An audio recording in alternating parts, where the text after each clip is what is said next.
Count 'em, it's day 2 of the 2015 legislative session, and the governor's budget recommendations are under close scrutiny by state lawmakers. Thanks for watching KBOI 2 News. First at 4, I'm Natalie Hurst. And I'm Brent Hunsaker. And of course, that includes the highest spending increase Governor Otter has ever proposed for public education. Scott Logan has our top story. To kick off the session, Governor Otter called upon lawmakers to boost funding for public schools by more than $100 million. Afterwards, telling reporters now is the time to restore what was lost during the Great Recession. I don't know if you noticed, but 7.4 is the largest percentage increase that I've ever offered for education. But I think it's warranted, and I think I can defend that. And Otter's staff is now beginning that defense, appearing before JFAC, the powerful Joint Finance Appropriations Committee, whose job it is to craft the state budget. The governor's troops gave the committee a detailed breakdown of his entire spending proposal. Everyone agreed education is the highest priority, but JFAC leaders worry the economy may not be healthy enough to sustain all the governor is asking for.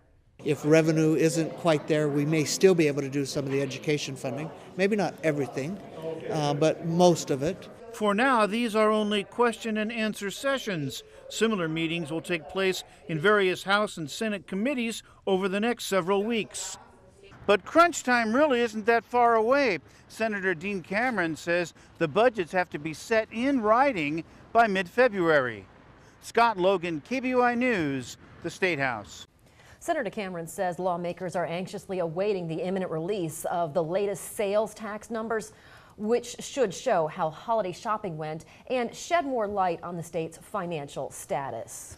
The Idaho lawmaker who has the power to kill tax bills says there will be no new tax breaks unless beginning teacher salaries are raised. Senator Jeff Sidaway wants starting pay boosted to $40,000 a year. Governor Otter asked lawmakers in his State of the State to raise salaries over the next 5 years, but Sidaway wants that boost to come sooner rather than later. And Idaho's Democratic leaders say, for the most part, they agree with most of what the governor talked about in his address.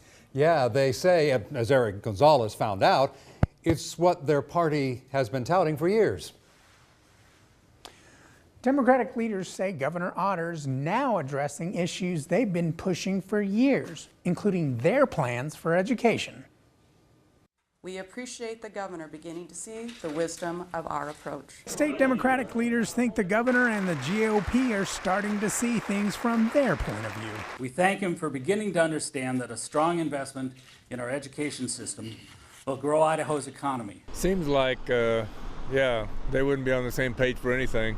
But it's nice to know that they agree on something. With the governor announcing there'll be more money for education this year and his focus is on the economy, Democrats feel that they may finally be on the same page with the state's leaders. We just thought it was great how much that they agreed on everything and stuff, and that education being a huge part of it and everything else. It was just, we were pleasantly surprised. At the same time, Democrats say they want change from the path the state is headed. We need a new direction and call on the governor and GOP colleagues to change course and do the hard work that's needed to turn Idaho's economy around. Why fight, right? It's much easier to get along and, you know, smell the roses, enjoy life. The Democrats say while the governor is in agreement with them over education and the economy, they say they are still the advocates for the Idaho worker. Back to you.